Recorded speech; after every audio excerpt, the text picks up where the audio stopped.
Hello everyone, welcome back to Dungeon Maker here on the World of Madness server, where I'm going increasingly frantic apparently. So, we're back at the Harvester, once again, whilst we are working on the beautification, and a few things have changed around the bottom here, so chiefly it's just that we have had to shuffle the beacons across a little bit at the back there, as well as I now actually have 4 of them, so I can actually have all 5 effects, albeit not at full power. I think, which one's... yeah, strength is just at level 1, but that's fine, because it actually only needs to be at 1, which is nice. But I also have speed 2, resistance 2, regeneration, and haste 2, so I'm pretty close to immortal around here. Everything I build isn't, but I am at least. And we still have the swimming sheep. I need to do something with them. But I have been very hard at work around here to an almost ludicrous extent. I'm actually... a lot of people thought I wouldn't run out of cobblestone after digging out all the space down there. I'm happy to tell you, or at least mildly horrified to tell you, I've actually had to go and get more for what I'm about to show you. And I actually have exact numbers on what I've been doing around here, but I'm going to start climbing this ladder while you enjoy this lovely time-lapse. Catch you in a mo.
Right, so, hope you've all enjoyed that.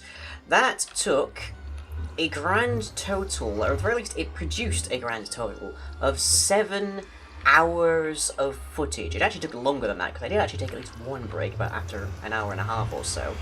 And before I actually, wander around it and show it, I'll show it off a bit. Here's the planning work I had to go through. This is what it took. Now, for reference, a lot of these come from stone, so consequently, this number actually works out to be just shy of 10,000 stone, or cobblestone, probably mostly cobblestone because of having to go from different things, but jeez, like, at some point I actually started using a lava-fueled big smelter array around here, which I've since dismantled because it was kind of in the way of things, but just... And I've still got a bunch of cobblestone in here, but I did actually have to go and get a bunch more. This is mostly from trying to top things up a bit too much. But just... 94 stacks and 16 blocks of stone, 2.5 stacks of sea lanterns, 19 stacks and 16 blocks of stone brick stairs, 25 stacks of cobblestone slab, 49 stacks and 21 blocks of stone slabs. Just... I think the sea lanterns or the prismarine bricks were among the hardest ones to get. But then again, I did have to go for like 2-3 hours harvesting ink sacs from squids over by the Guardian Grinder to get the black stained glass, which we frankly have a little bit of still. We still have a fair bit of ink sacs, so that's something. But just, the resources. And basically how I worked that out, for those of you wondering, is I built this whole thing inside of a creative world, and then I went to MC Edit and I analyzed the region, which gives me a big list of all the blocks, including air, but I don't have to supply that. And that resulted in us having this huge cylinder sort of cap around here, and I wanted it to have a roof at the top there, because it rains around here quite a bit, actually, and every time it rains, this whole platform gets utterly drenched, and it's terrible. And there is a whole thing up there, it's just deciding it's not going to load. So let's hop onto the drone. Ooh, I probably shouldn't have been tinkering with the camera like, right before I let it out the last time, but it's all good now, I hope. So, let's fire up the drone and have a look around this in cinematic fashion. Okay, so where have I left this? Oh, I've left it just by the, like, top level here. So, this top level I'm probably going to connect to the actual walling here, so we have a lot more space as well as room for an enchanting area and such, but the lower levels I'm thinking will not be quite so heavily connected. I might branch out a little bit from these utility maintenance kind of ladders to get to different levels, but there's no real purpose for people being able to get here because they're 100% spawn proof and they don't have any purpose.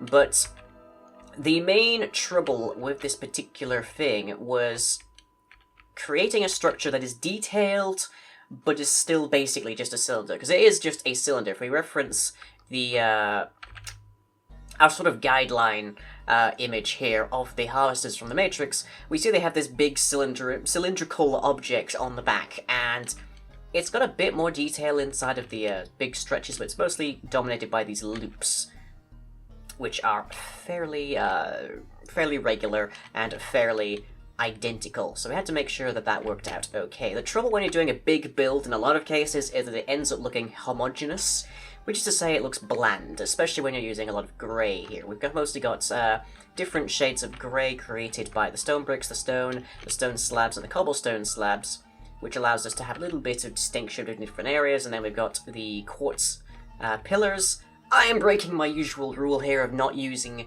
nether quartz decoratively, but it works here, I think. And then for just a little bit extra highlight, we've got the sea lanterns and the prismarine bricks, which gives it a little bit of pop there. The beacon beams are not going to be staying, that's for sure. And basically, this has the nice look of being sort of industrial. It looks kind of like a cooling tower that you might have seen from a power plant somewhere, and it works quite nicely, I think. What's especially good is that because of the sea lanterns being entirely surrounded by hearth slabs, they don't actually give out their full volume of light. So whenever the sun sets, the exterior of this looks very dark and imposing, but almost like it's got little, almost like plane lights on it, which are there to tell you that, oh hey, there's a thing here that you shouldn't fly into, which looks pretty good. But meanwhile, from the interior, whoop, dramatic flying motion, the lights aren't covered pretty much at all, or at least not as much, so consequently they do have a lot more space to shine, which kind of makes it almost look, when I don't have the shaders on, it kind of makes it look almost like it's in full bright, which is definitely not the case. But the next thing that we need to add to this whole enterprise is the undersection, which is sort of the main body of the harvester, an area I'm calling the cradle currently. So we've got the actual, the cylinder, the tower, which contains the working gubbins of our harvester, and then under here we're going to have a body that might have storage, might have other resources, other things you can take advantage of whilst you're waiting for stuff to spawn and all sorts. But will chiefly be just a container for this lower section, and then a connecting point for our tendrillous legs that go off to the different slime chunks when I actually find one! But we'll find out about that soon. We've got a nice little look at how this thing seems in the dark. Generally speaking, I could have just left it unsheathed, for want of a better statement. I'm getting a nice little look at the pilot lights here. They're almost like stars in the dark, nicely arrayed that way. Also, happy smiley face thanks to lighting glitches, which is honestly what I took advantage of for the most part around here. But yeah, I wanted to add this big whole cover to it, even if it did end up just being mostly a cylinder, because we do have neighbors, but even then it's nice to have a big structure that you've worked hard on that looks really nice, that looks good, that isn't just a series of squares in the sky. Or cubes, I should say. So, whilst no one will ever see the top of this, this is just what it looks like, and the time-lapse kind of cuts off a little bit before I finish up the black stained glass up top here, but it is actually a full covering, and it had to be glass, in part to allow us some light from the day, so you know what time it is, because we might not be able to know that from inside the actual whole structure once it's completed, but also because glass stops spawning. Mobs cannot spawn on glass, just as they can't spawn on half slabs, which is why the original top of this was the stone brick slabs. But anyways, let's hop back into... well, let's hop out of the drone, I should say, and back into me, and we can talk a little bit more about what we're going to do up here. So, one quick moment while I swap over things. Okay, so I've just left the drone up here. Now, I do want to wall these accesses to the maintenance lines a bit more off. I'm not 100% certain what I'm going to do around this area, this tier. But I'm definitely going to try and make this as solid as I can. I like this looks all solid right here, so it's just sort of a mass. And here's some of my leftover building supplies. I was fairly accurate, as it turns out. Fairly. A little bit off, but nonetheless. But I need to have another way of getting up here, because this ladder is really, really freaking slow. And every time I fall down here, I have to go all the way back up, and it's a pain. But, yeah. So, anyways, meanwhile, on storage front, we have separated storage for non-stackable items, namely the armor pieces that come out of things. So we've got enchanted armor over here, a few bits of each piece right now, because it hasn't been used terribly much. We've got unenchanted armor, it's a little bit more numerous. And then we've got unenchanted weapons. I haven't found any enchanted bows from skeletons through the harvesting just yet, but I'm sure we'll come up with something. But that helps quite nicely. We now have a renewable supply of glowstone and redstone, which is really nice. For some reason it always comes one after the other. I don't know why that is. It should logically be a bit more random than that, but meh. Not going to complain terribly. Yeah, there we go.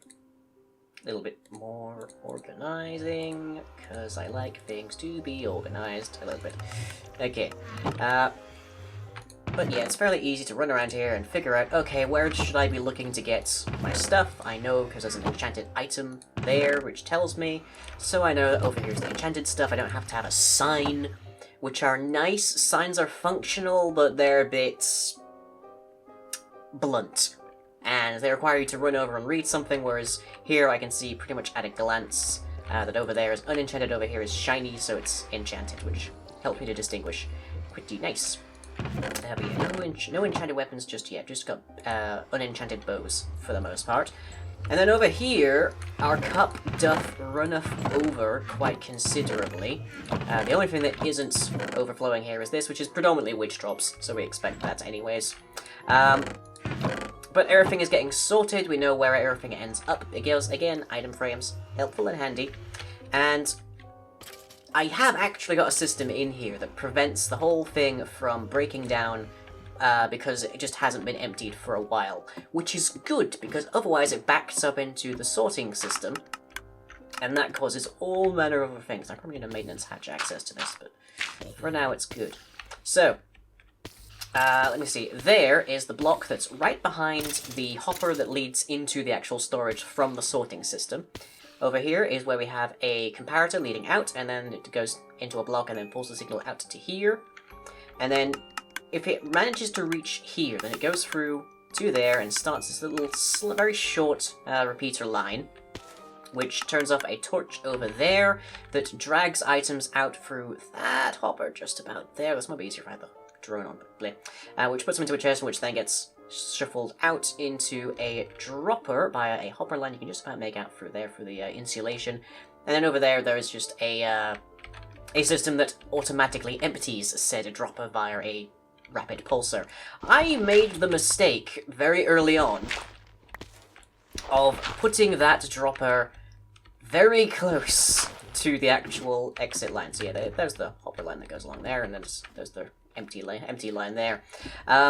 So what happened, because as you can see, it does that a lot because this is a very efficient system. It was originally about under here, which meant you pretty much didn't stop hearing this dropper going off. So I had to move it all the way over there, nearer the back, where it's much quieter, if not inaudible. So, yay. But I'm probably going to have... I'm either going to replace these half slabs with more hoppers, or I'm going to have some kind of general area where you can chuck in items that you accidentally pick up from, like, murdering things here, which you can thankfully do with one hit anyway, so that's not much of a problem. You just have to get to the witches quickly. And very occasionally, a creeper will somehow magically spot you through here and start trying to explode, in which case, back the F up or murder it. Like, at that point, I'd say have a sword on hand, not just for practicality, but because I don't want this thing blowing up. Like, thankfully, if it blows up down here, it's not blowing up anything that's crucial. Like, if it blew up, say, the funnel system up there, we might have a problem. I suppose depending on how many torches it takes out, it might flip this over to XP grinding, in which case it explodes and consequently everything is coming down. But since everything only really comes down into here when XP grinding is on anyway, it'll probably just shove it over back to a standard function. So that's an advantage, I guess. But I have to go and find a number of slime chunks, about 6 of them. Go away. And at some point I need to figure out where Endermen are coming from, because it's getting kind of annoying to just kind of spot Endermen around here. They're not taking falling damage of any kind, so I'm guessing they're getting hit by water and, like, coming out, but I don't know if they're getting hit by water over there somewhere, somehow spawning in the system, or if they're actually coming from down here. I don't think they should be able to come from down there, they shouldn't be able to spawn down there, but I don't have an idea of where they could be coming from otherwise, so I might just leave the time-lapse running and just wait until I see an Enderman and just try and trace his path through the time-lapse. But I think it'll be a while before I do another 7-hour-long time-lapse. Or at the very least, I will take more breaks, because I am tired. You're getting this video late because it took me 7 hours to film that, and then I had a bit of sleep. And then I had to edit the time-lapse, which was problematic because it turns out trying to edit a 5.5-hour long bulk of footage, even in replay mode, crashes it a lot. Like, evidently, replay mode was not made for things that big, that substantial, that's large. But, so I'll probably be taking more regular breaks during time-lapses and just working with what I get. But, yeah. Probably not going to be doing one that long for a while. But other than that, I think this place is shaping up quite nicely. And oh hey, just who I was talking about. Phew. Anyways, hope you've enjoyed. I should catch all. Oh, before I forget, I literally just remembered this because I just spotted the nether portal out of my eye. Before, does anyone remember that I had to run all the way over there to, I think it's Farah's, sort of like tap build to get into a portal, to run back to the Nether Hub, to run over to our portal to to the Tomb of Tukar, right? Everyone remember that? Good, because I remember that. Turns out that if we go through here, and we run down here, which as long as our speed buff there holds out, which probably not be very much longer, might not even make it to the end of this hallway, actually. But if we run all the way down here, and hang a right, this is a whole new tunnel, by the way, that I've dug, so it's not much. And hang a right, we see the familiar site of the Tomb of Tukar portal. The only reason I figured this out is because over there are the holes that I came out of to get Nether Quartz from the original portal. And that's the only reason I recognized it, really, is that big wide portal that's just sort of there. And then I noticed that the terrain at the top here didn't quite look right. And then I realized, wait, across the way from the portal to the Hubris Harvester is the portal to the Tomb of Tukar, and I've been running all the way back to the Nether Hub and back entirely needlessly. I can't count how many stacks of food I've gone through doing that. Hey, but yes, now it's a lot easier to get over here. So yay! I can go home more frequently and easily and rapidly. But anyways, as I was saying, hope you've all enjoyed. This has been Dungeon Maker, and I'll catch you all next time.